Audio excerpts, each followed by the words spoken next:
पापा अब उठ भी जाओ, आप रोज नमाज के टाइम सोते रहते हो। पापा आपको पता है जो बेनमाजी होता है अल्लाह ताला उसके काम में बिल्कुल भी बरकत नहीं डालता। पापा कुछ तो अल्लाह का खौफ करो, मैं नहीं चाहती कि मैं जन्नत में जाऊं और आप जहन्नुम में।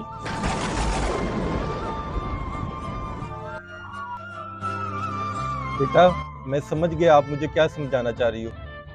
आइंदा से मैं 5 वक्त की नमाज पढ़ूंगा। आओ साथ में नमाज पढ़ते हैं।